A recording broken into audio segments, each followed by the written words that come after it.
انسان کے اندر جو فطری کمزوریاں پائی جاتی ہیں نا، ان میں ایک بہت بڑی کمزوری ہے کسی معاملے میں افراط کا شکار ہونا، یعنی حد سے آگے بڑھ جانا، اور دوسری کمزوری اس کے بالکل اپوزٹ ہے کہ کسی معاملے کے اندر تفریط کا شکار ہو جانا، یعنی حد سے پیچھے رہ جانا۔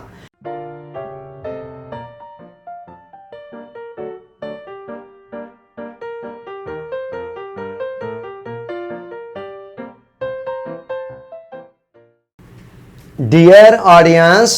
السلام علیکم۔ حضرت واصف علی واصف رحمۃ اللہ علیہ کا ایک جملہ ہے کہ اپنے آپ پر غرور مت کرو اور نہ ہی اپنی تحقیر کرو۔ اپنے آپ پر غرور مت کرو اور نہ ہی اپنی تحقیر کرو۔ انسان کے اندر جو فطری کمزوریاں پائی جاتی ہیں نا، ان میں ایک بہت بڑی کمزوری ہے کسی معاملے میں افراط کا شکار ہونا، یعنی حد سے آگے بڑھ جانا، اور دوسری کمزوری اس کے بالکل اپوزٹ ہے کہ کسی معاملے کے اندر تفریط کا شکار ہو جانا، یعنی حد سے پیچھے رہ جانا۔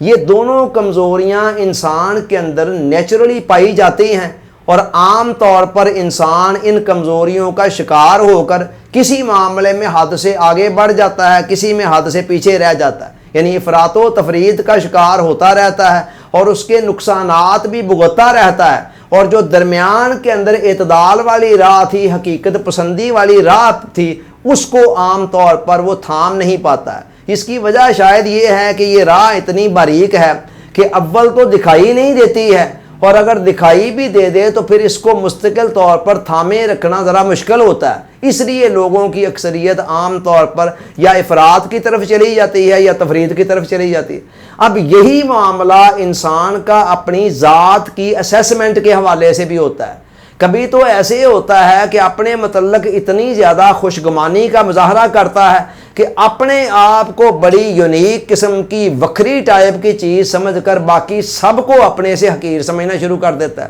اور کہتا ہے بس جو میں ہوں وہ میں ہی ہوں۔ آپ دیکھیں لوگوں کی اکثریت کیا کر رہی ہے، ہر کوئی اپنی میں کے اندر ہی گم ہے، وہ سمجھتا ہے کہ جو میں ہوں وہ بس میں ہوں، دوسرا کوئی بھی وہ نہیں ہے۔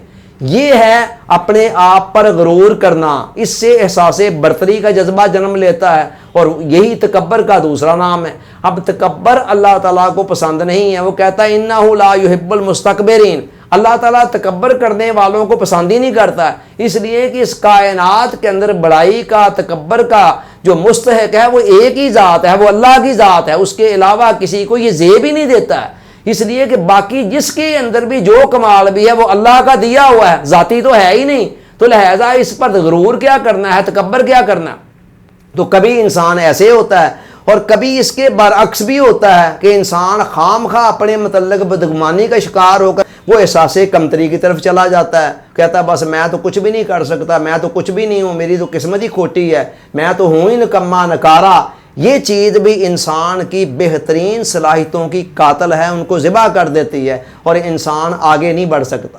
یاد رکھیں اپنے آپ پر جو غرور کرنا ہے یہ اپنے آپ کو اوور ایسٹیمیٹ کرنے کے مترادف ہے، یعنی حد سے بڑھ کر اپنا اندازہ لگانا، اور یہ اللہ کو پسند نہیں ہے۔ اور اپنے آپ کو جو اپنی تحقیر کرنا ہے، حقیر سمجھنا ہے، یہ اپنے آپ کو انڈر ایسٹیمیٹ کرنے کے مترادف ہے، یہ بھی پسند نہیں ہے۔ اللہ کہتا ہے میں نے اس کائنات کا سارا نظام ہے انسان تیرے لیے بنایا ہے،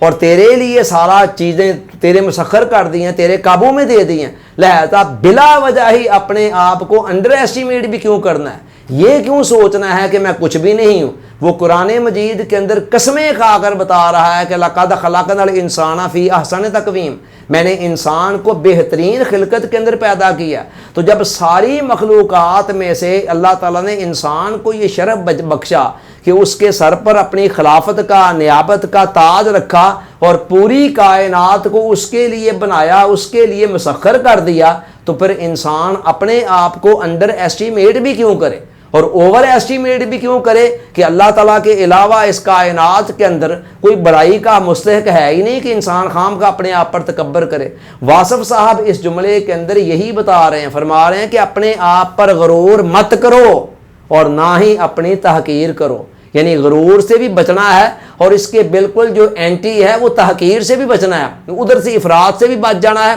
اور تفریح سے بھی بچ کر درمیان کے اندر جو حقیقت پسندی والی راہ ہے اس کو اپنانا ہے۔ خام خواہ اپنے آپ کو بڑا بھی نہیں سمجھنا ہے اور خام خواہ اپنے آپ کو پست بھی نہیں سمجھنا ہے، بلکہ حقیقت پسندی کا مظاہرہ کرتے ہوئے اپنے صحیح مقام اور مرتبے کو اس کائنات کے اندر سمجھتے ہوئے اپنی صلاحیتوں کو استعمال میں لانا ہے، کائنات کو استعمال کرنا ہے جس طرح اس کائنات کے خالق اور مالک نے جیسے حکم دیا ہے، اور اس کے مطابق چلتے ہوئے دنیا اور آخرت کی سعادتوں کو سمیٹنا ہے۔ اللہ تعالیٰ سوچنے، سمجھنے، یاد رکھنے، عمل کی توفیق عطا فرمائے، آمین۔ آپ کا بہت بہت شکریہ۔ السلام علیکم۔